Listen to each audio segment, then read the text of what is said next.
দেখো আজকে সকালবেলা টিফিন বানাচ্ছি। আমাদের লোকটা বলছে যে আজকে ভাত খাবো না, একটু গোলা রুটি করো না, তাহলে খাই। তাহলে দেখো আমি কি করে বানাতে কি কি লাগবে?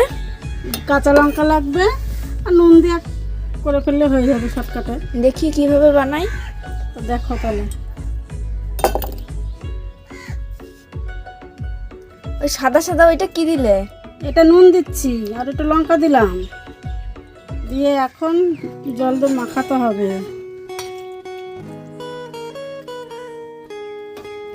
মাখিয়ে তারপরে দেখো এখন কড়াইতে দিয়ে কি করে করছি।